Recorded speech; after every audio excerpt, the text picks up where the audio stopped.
All right, it's time for my final project report about my Z80 computer.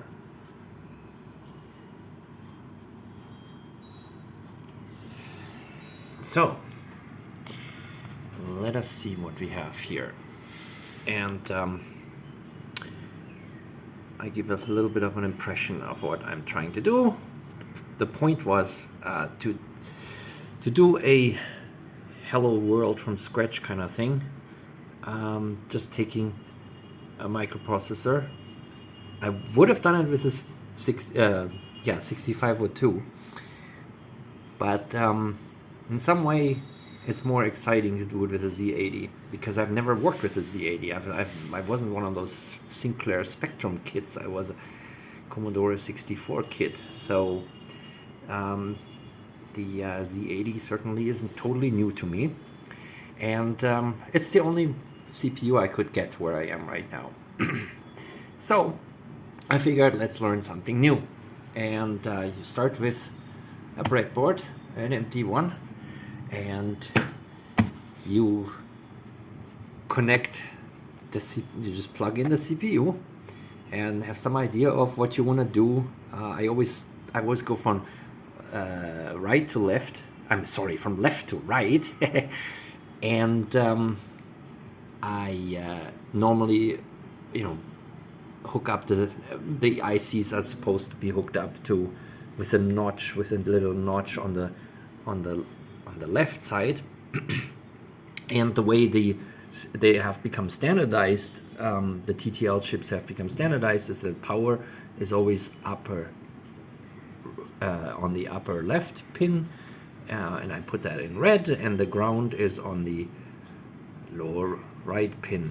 And the ground I always color code the wires in black or brown, whatever I have, and here they're color coded in blue on these breadboards. I don't understand why most people are hooking them up the other way around, so that they put them up so that the positive, so plus 5 volt mostly, rail is on top. But here these breadboards are really nice. They come up just beautiful. They cost me only $1 each, so I think I'm gonna buy a few more. There's these here that I bought quite a few now, but I don't know whether I like them as much as those. Those are I've worked with those here most of the time, and they're cheap in Brazil and here in India too, and they're nice to work with. Okay. Obviously the idea is to make it a minimal system, and unfortunately it's become a little bit of a wire mess. I guess I will explain how this can be cleaned up. But I don't want to make this all too long, although it's gonna run into a half hour and more. So first, the goal is to have a really minimal system, but one that actually can be worked with. Okay, so I said I go left to right, and obviously every CPU computer project starts with some sort of clock circuit, and I have actually already from some experience arranged it in such a way that we begin on the left with two possible clock circuits. One is an oscillator, a crystal oscillator, and for the high frequencies like 1 megahertz and up, and one is a usual 555 timer. The 555 timer are for kilohertz frequencies, or up to a kilohertz and down to basically DC. So here's a nice small potentiometer which I can adjust the frequency, and we'll do that quite a bit. All right, now, so I am shooting this in one shot, in one go, but I will make some pauses every now and then to adjust something or catch my thoughts. Right now I just turned on light, electric light, because what comes in from the window is a little bit prone to throwing shadows. All right, so let's begin with the clock, and I haven't used a crystal clock yet, but the way I do this is I actually did buy some oscillator cans. I'm not going to show them now. I've never worked with those. I've always worked just with a crystal which is just two legs, and the best way to construct an oscillator with a crystal is just with a 74 LS04 inverter. So I just take two inverter stages. These two inverter stages will be available for creating a fast clock of 1 megahertz and up. Okay, the chip is the star here. It is clocked here. I'll show the pinout in a moment. I always try to do address wires have some red in them. I'd really like to use just pure red, but unfortunately I didn't have enough wires, so I resort to the red and white striped ones. I always use Ethernet cable, by the way, to cut my my little jumpers. So I don't know, there's people, I guess, who can buy these ready-made jumpers, or I don't know what, but I make my own, and it's easy with Ethernet cable. Okay, then what else? Arduino. I try not to hide it.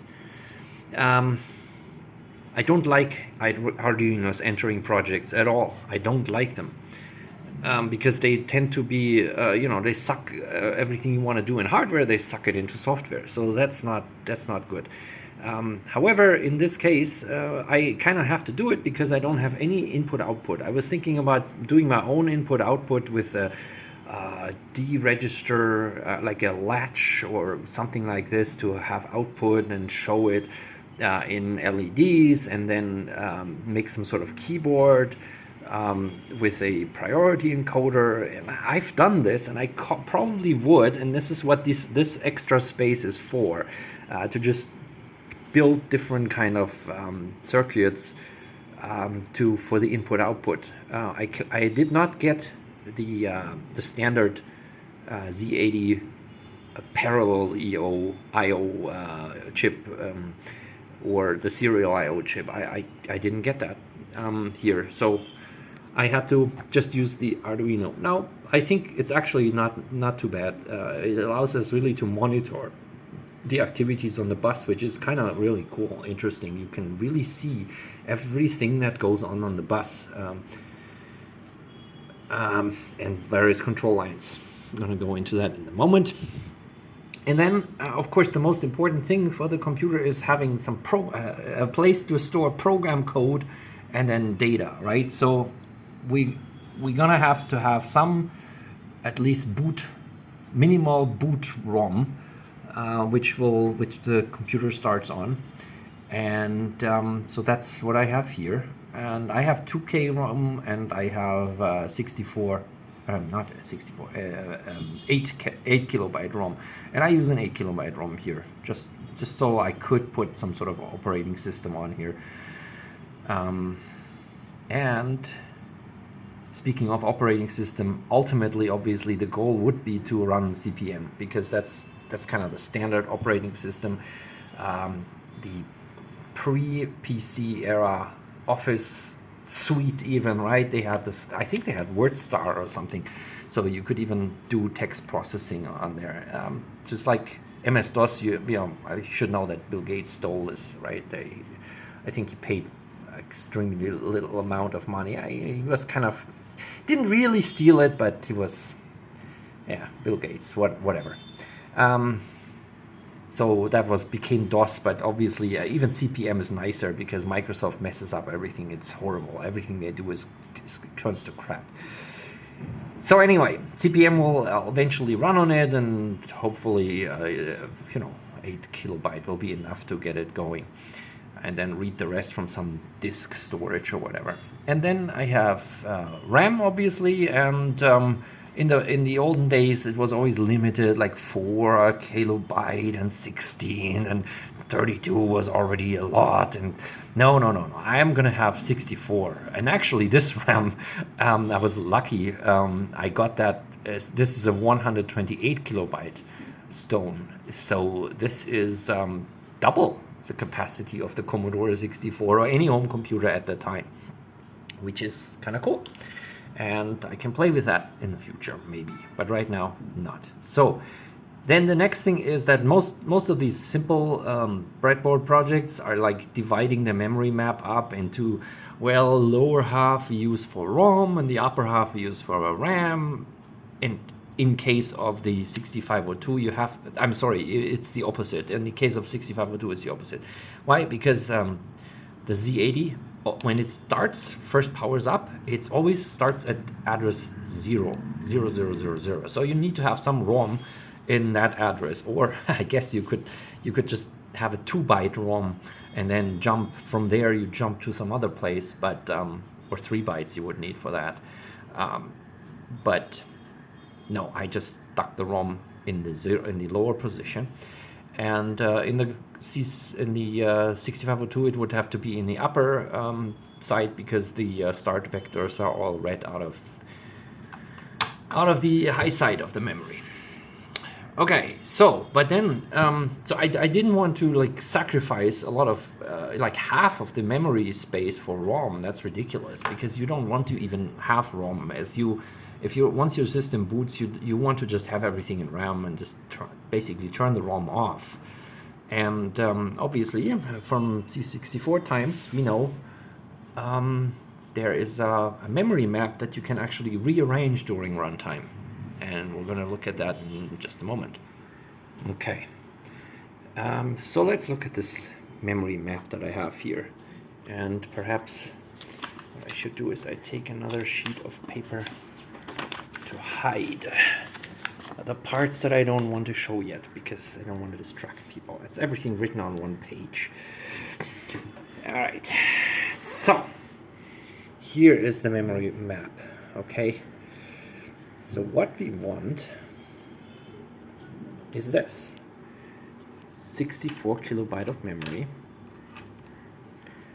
starting from 0, going to FFFF, and then we have even more, but that's for later. We won't do that today. Now we have to think of it in terms of hardware.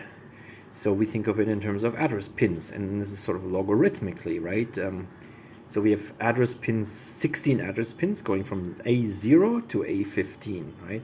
So I need all these address pins, all of them need to be on in order to have the highest location. And if I have one address pin less, then I have 32 kilobyte RAM, and if I have another address pin less, then I have 16 kilobyte, and take off one more, then I have 8 kilobyte. So that's the ROM, and under the ROM is RAM, right? So in order to be able to turn the ROM off, what you kind of need to do is either you take the memory, the ROM, the part that's in the ROM, and write it to some other place.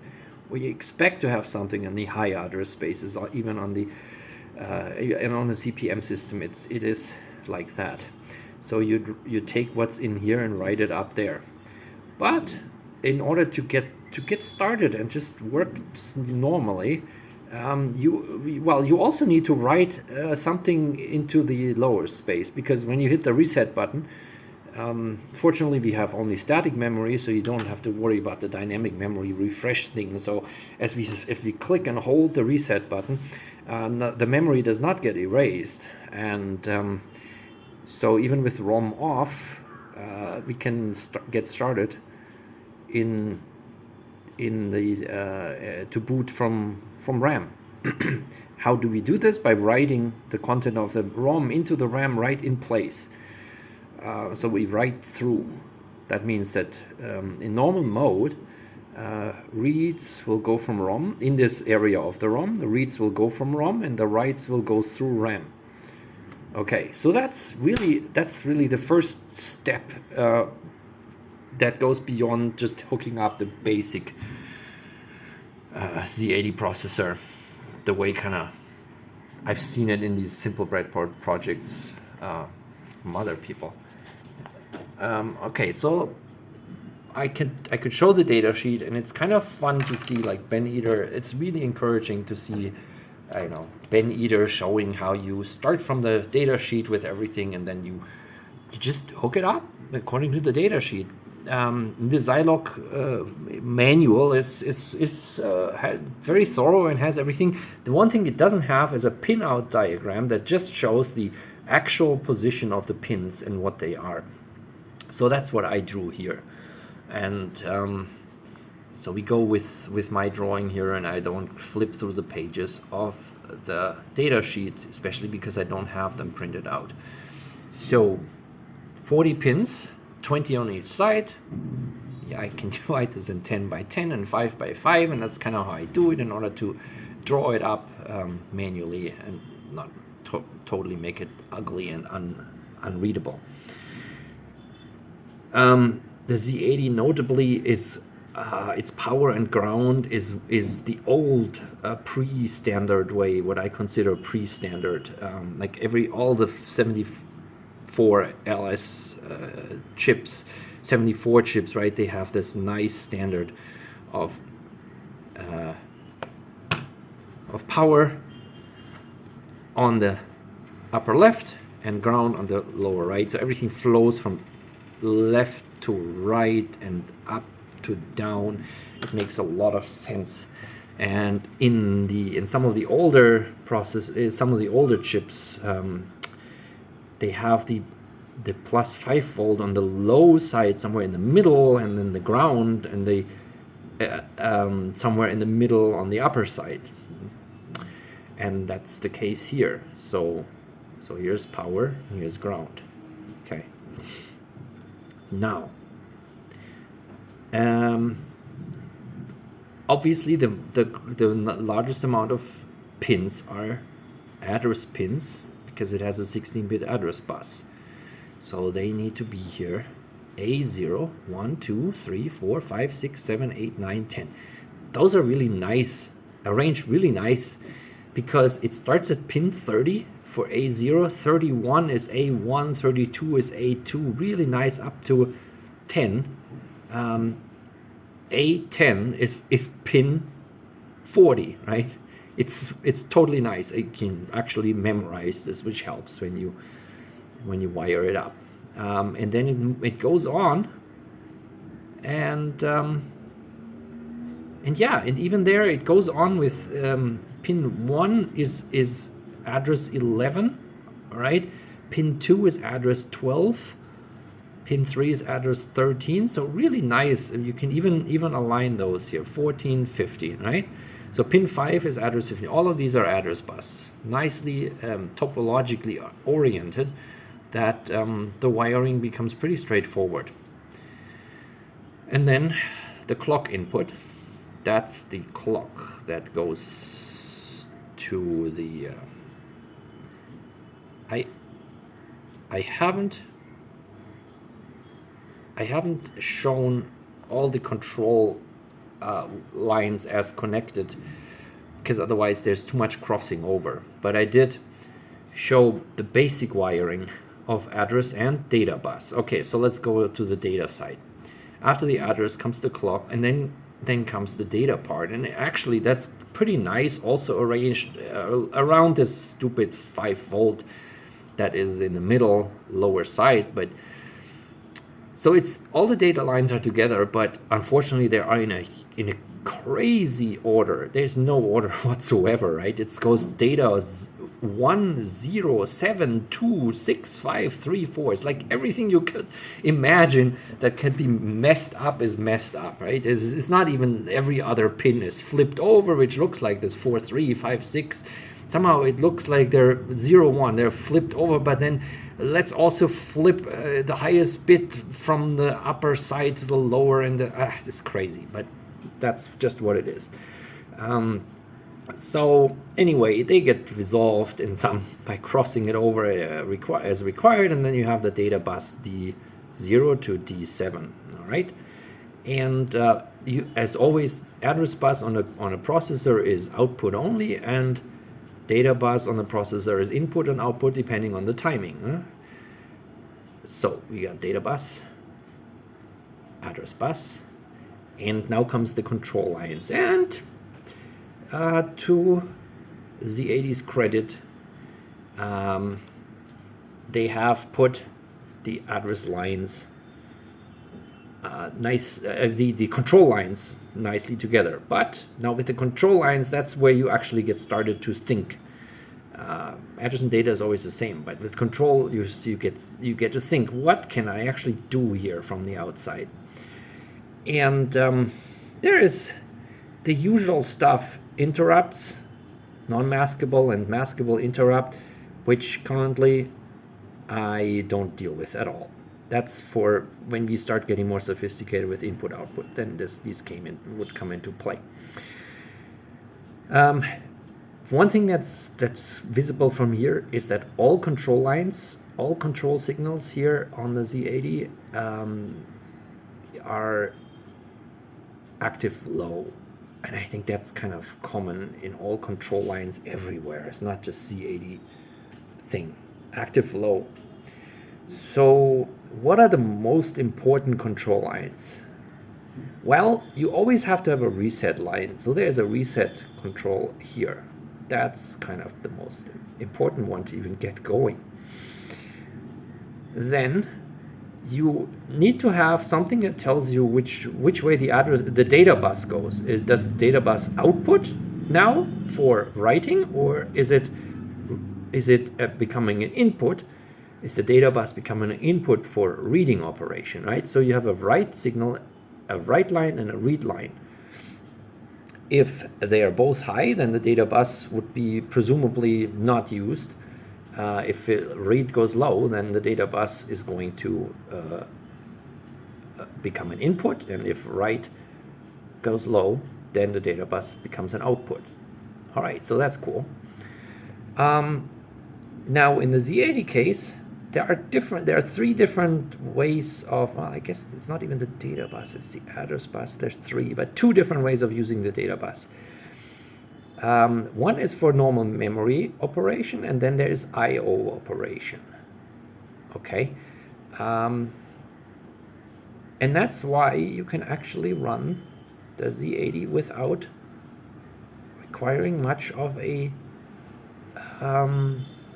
you don't really need an I/O chip. You could hardwire everything based on this. So obviously memory request means that the processor wants to access memory, and so that goes low. When I/O operation want to be used, then the I/O goes low and memory stays high. And so read and write say whether data bus is input or output, respectively, and that can go either to the memory or to the I/O. Okay, so these are the most important things. Halt is interesting because you can stop the CPU, and then it lowers. So if you have a halt, there is a halt instruction. If that's executed, then the halt line goes from high to low and signals that that the CPU stopped. And all right, so then we are almost done for what the important stuff is. We are going to use the wait line, and I haven't even connected it here. It's gonna get too long anyway, so we're happy that we don't have to go too much into the I/O discussion. But so the wait line, I guess we should say that is kind of important. We are going to use this. We are going to use the wait line. Okay. And so what's the wait line for? Normally it's also active low, so it's tied to high. That's a general thing for when you want to plug in these even complicated chips and you want to start playing with them. You have to look at as connecting all inputs, right? Because the inputs you can't let float. So the outputs you can leave alone. For example, there is a bus acknowledgement output, which I don't care at all about, so I just leave it. Unconnected. But inputs you have to connect, otherwise they wiggle around like crazy, and then they do all sorts of crazy stuff. So the idea with wait is that the I/O system, or even the memory, can tell the CPU to just wait, just set out a cycle or two or however long, in order to let even slow memory, which we don't have that problem with memory, but slow I/O catch up, and slow I/O can be waiting for user input.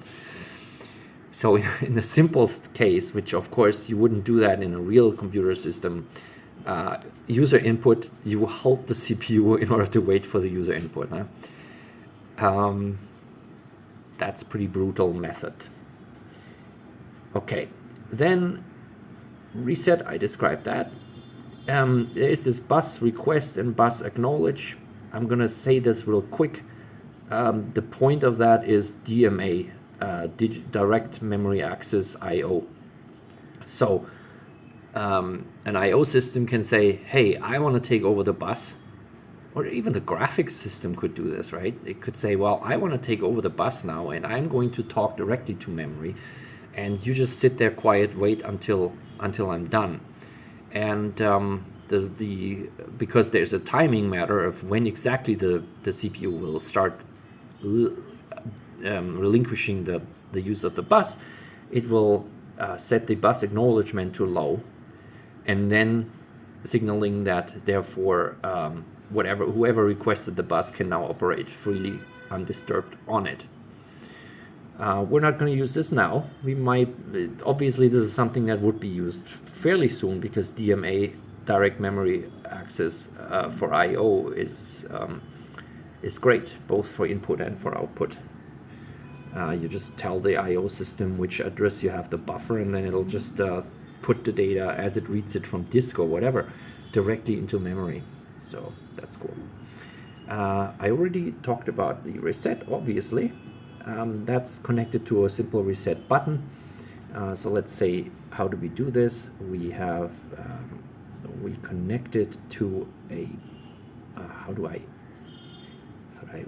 write this? So there is a button that ties this to low.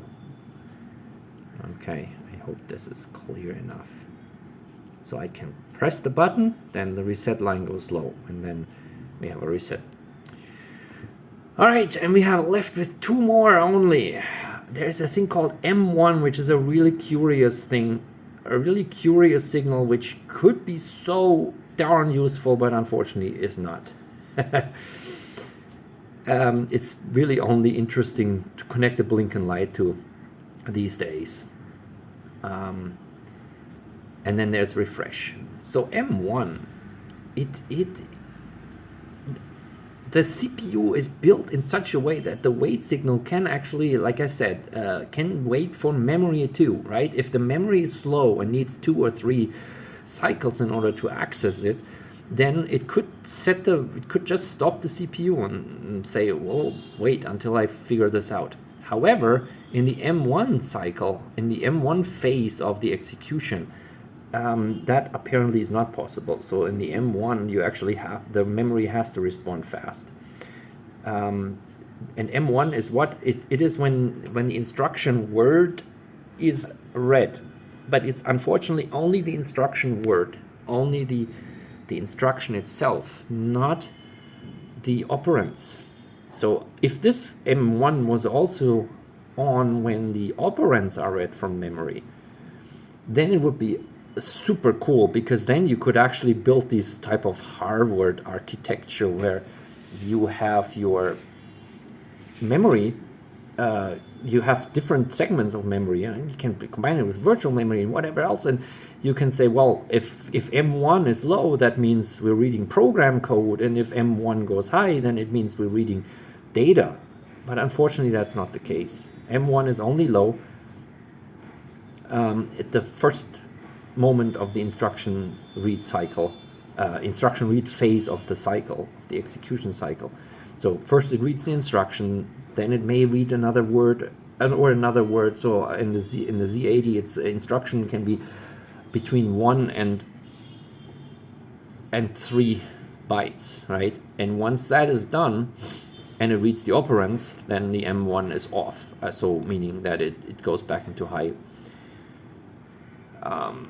Yeah, not more to say about this. We're gonna hook a light on because it's kind of interesting to see when a new instruction cycle starts. And then there's refresh, and refresh is kind of annoying. This is from the dynamic memory times when you use dynamic memory in order to make consumer products that weren't so expensive.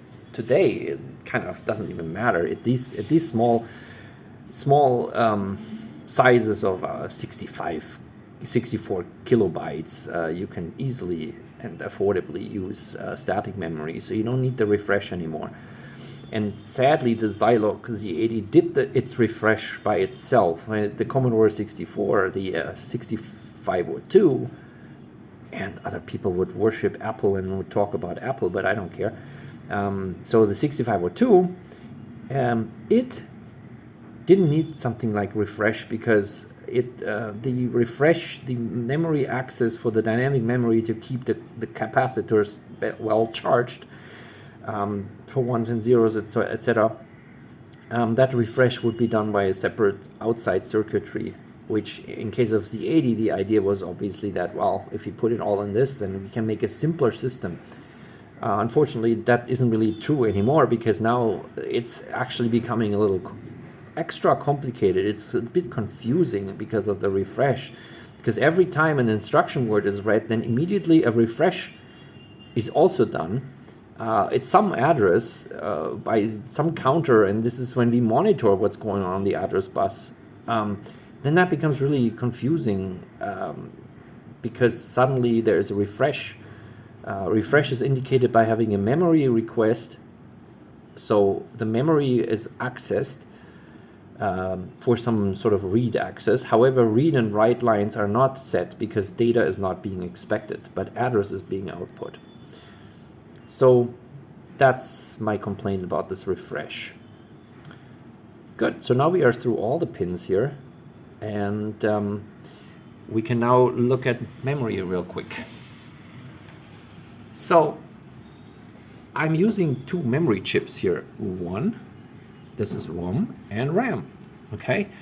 But I'm only showing one chip here. Why? Because fortunately there's a standard with memory chips. They are all wired in a very similar way.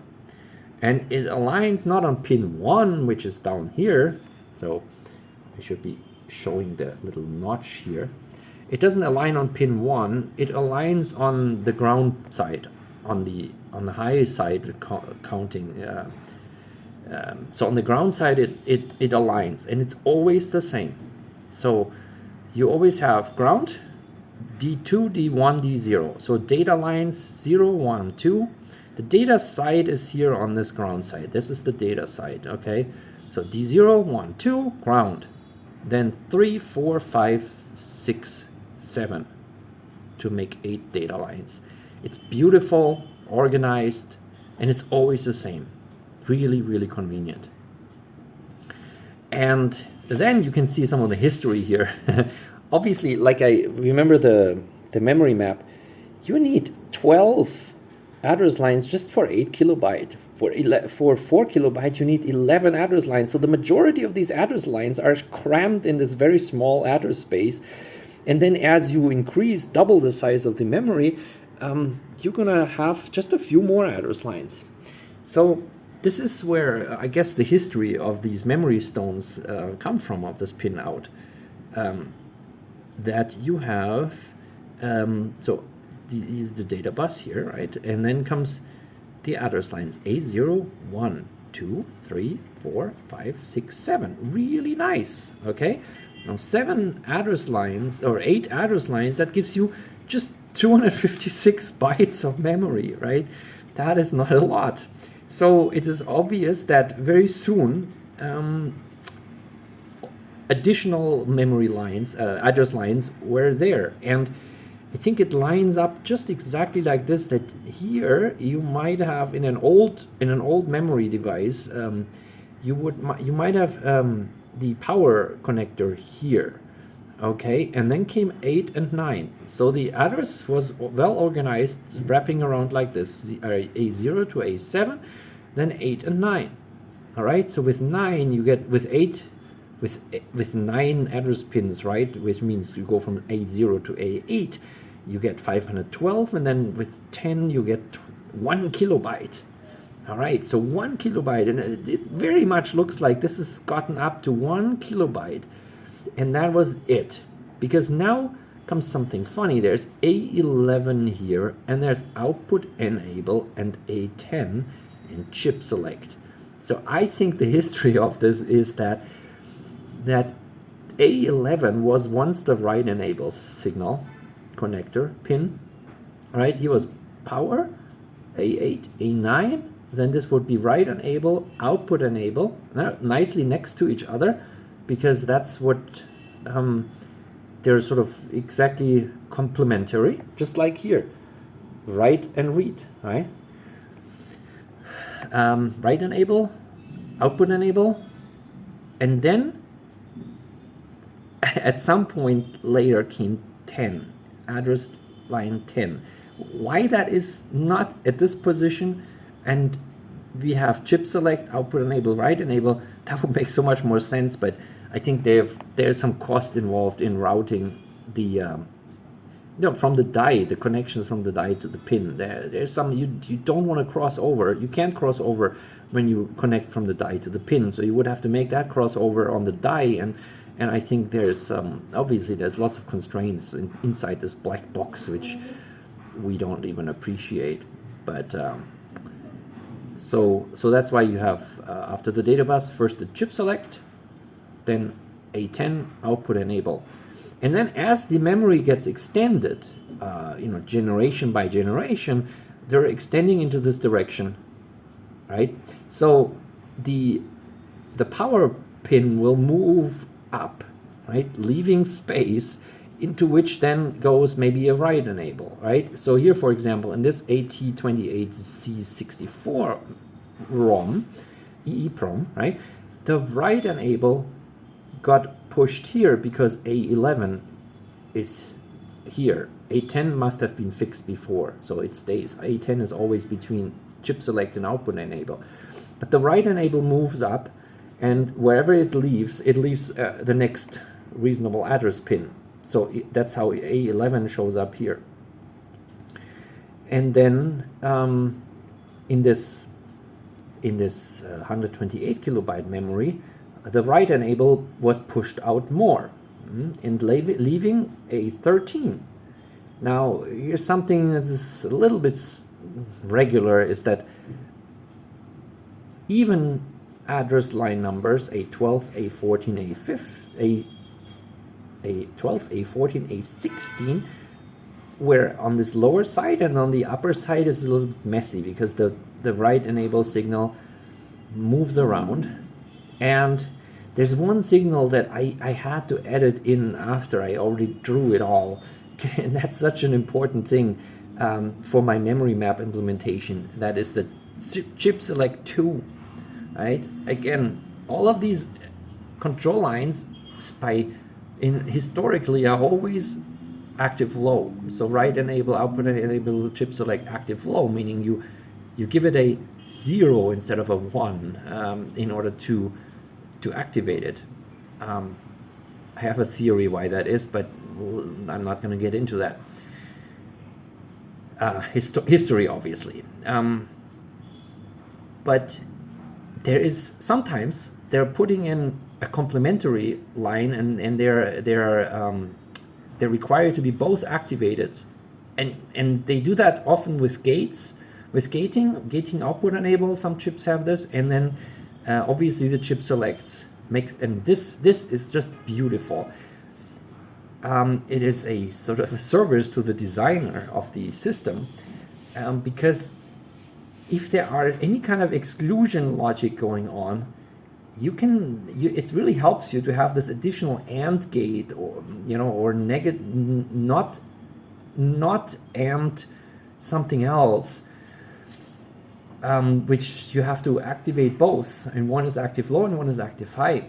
So for this RAM memory, there is this second chip select which is active high, and this is going to be extremely extremely good for our project here. Okay, so I think I've dwelled enough on the memory. It's pretty clear how this is, and there is a little bit of a confusion, but I think it's still useful to just show only one memory stone and say, well, there's different layers you can have. Even memory expansions, if I say, well, I want 1 megabyte of memory or so, I could just, basically it's just stacking. And sometimes you could even physically stack these, solder them one on top of the other, if these are totally compatible, and they just leave some pins disconnected in order to address each chip individually. But yeah, so addressing chips, that's what the chip select is for. And output enable is in order to say who can assert the data bus, right? This can only be in an interconnected system on a bus. You can have multiple people listen to the data bus. Everybody can listen, and in fact, I do this. My little Arduino thing here listens to the data bus. And that's all cool, but only one can ever write to it, right? So this is why everybody has to be silent, have their output disabled, meaning it is in high impedance state, meaning really kind of disconnected. It can't be connected to a low and then you just drive it high. That doesn't work, because low means basically shunted to ground. Okay, so that's what output enable. It's the typical tri-state, 3-state buffer, right? 3 or tri-state buffer, 3-state outputs, which can be taken off as if they weren't there. So when output enable is not there, is not enabled, then they will not be asserted, neither low nor high. How can you tell? You can tell by an LED, right? So you could say, well, 0 means off, 1 means on, so naively that is true. However, it just depends on how you connect your LED, whether it lights up at the low state or at the high state. Low always means it's shunted to ground, and current can flow, and usually more current actually can flow into a pin when it's low than comes out of a pin when it's high. That's a little bit counterintuitive when you first think about it, but it just has to become a habit to think about that it's not just about voltage being 5 volt as high and 0 as low, but what it really means is that current flows in when it's low, and a little bit of current flows out, or at least nothing flows in when it's high, right? That is what TTL and CMOS signals are like. So if you want to have the active low signals show a light when they are active, you just connect the LED to plus 5 volt through a resistor, and then into the output pin so that it lights up when the pin is low. And that works perfectly for all these active low signals. And of course, in an active high signal, you can do it the other way around. Okay. Thinking about that, on the high, less current is produced, so you probably need smaller resistors when you want to light up on high, like if you want to do monitor the address bus, for example, then you would need a lower resistor than when you connect it to the other way around to light up when the pin goes low. And there's you can say, you read the data sheet and whatever, but it doesn't matter. You just for the purpose of just playing around with it, I always use 1 kilo ohm. Here they are. I always use 1 kilo ohm to tie something high, and also use 1 kilo ohm for, well, where is it? Where is it? Oh, here's a button. No, wait, I'm confused. This is 1 kilo ohm here to be a current limiting resistor for this LED. And this LED is the M1 LED, okay? That lights up when we are in this M1 stage. Good. So you can see, you can say, enough of all this theory and all this talk. Show us what's going on. So let's, after we've looked quite a bit on here, on this connectivity, let's just look over here how this shows on the breadboard. These lines here, I don't like them. I don't like to use these long jumpers, okay? But I guess I need to buy today still some Ethernet cable, a few meters, in order to wire those in a different way.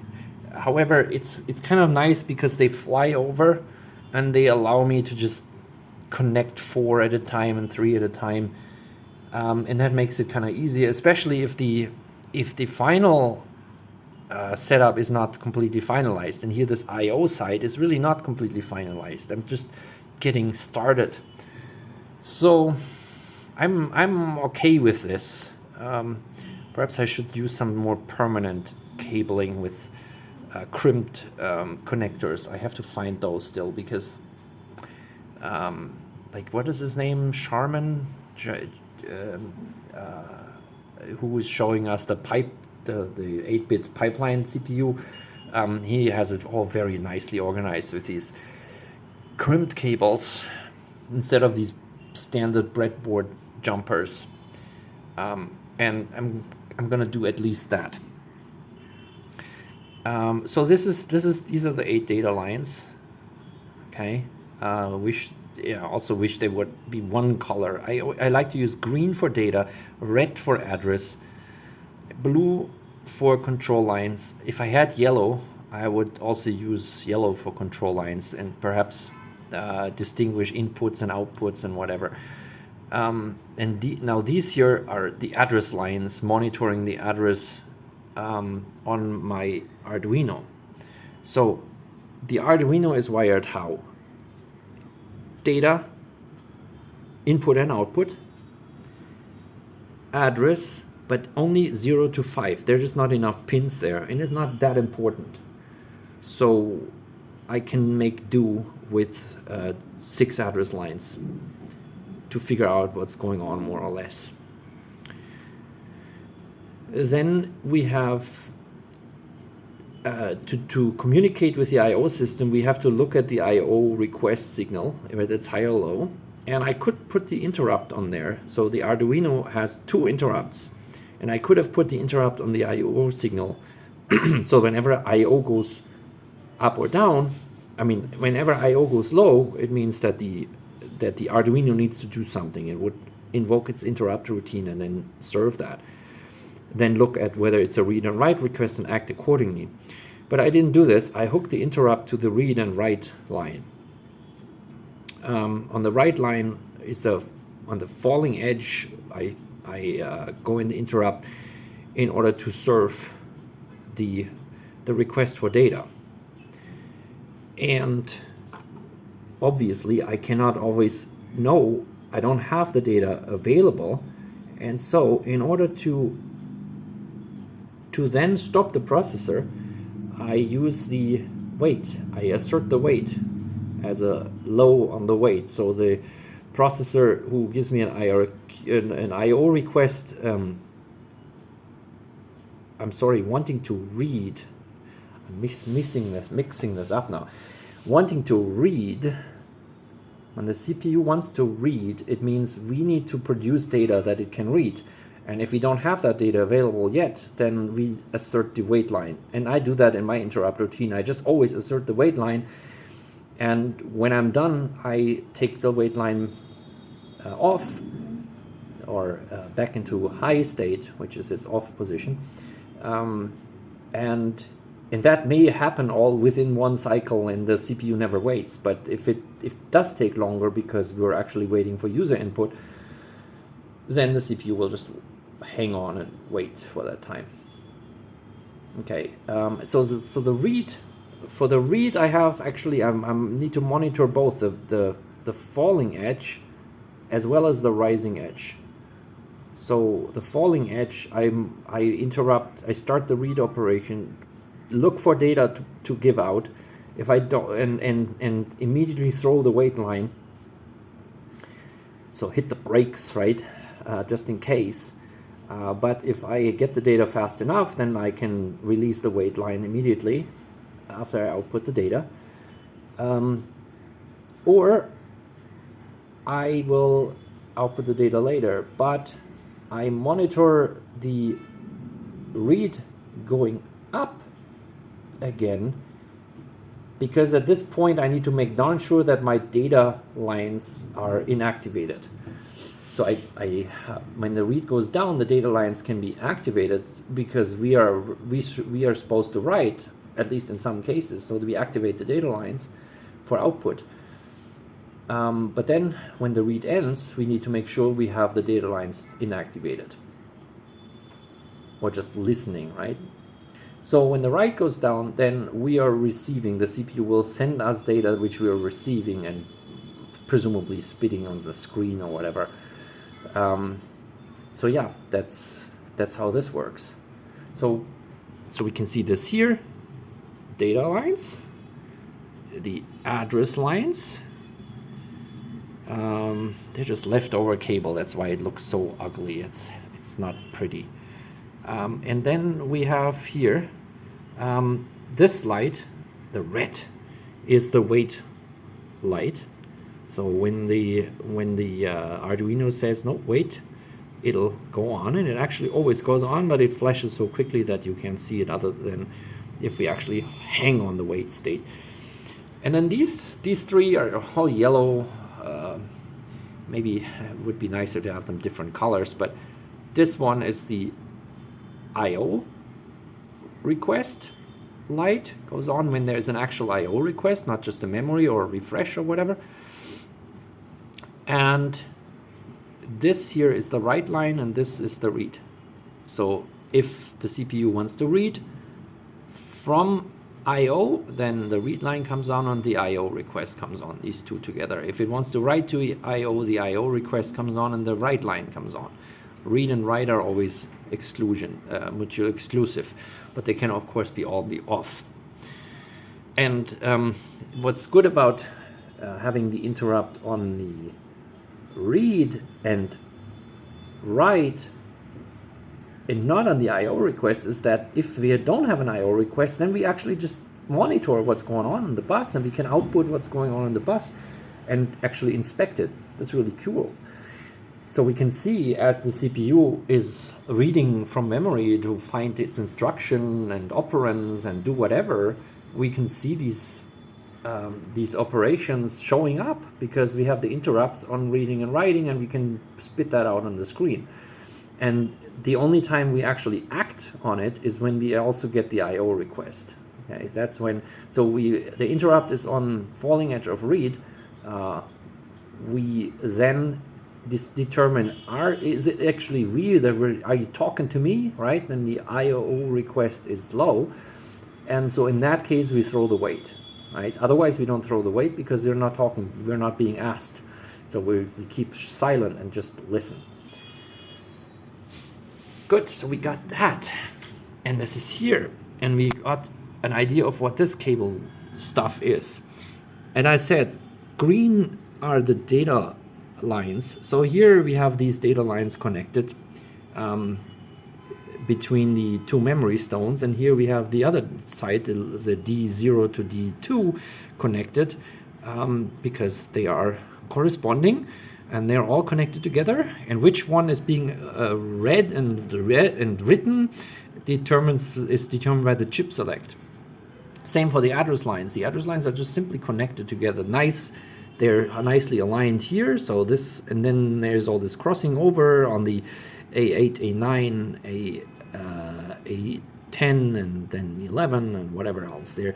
This is all bundled together here, and it gets a little crisscrossy here. And then, as you can see, these are the A15, A14, A13 lines, and they go over there only to the RAM, right? They don't go into the ROM because they can't use it. So I cross over diagonally here, but they also go to our logic, to the chip select logic. We're getting into that in just a moment. Oh gosh, this is a long video. Over an hour already.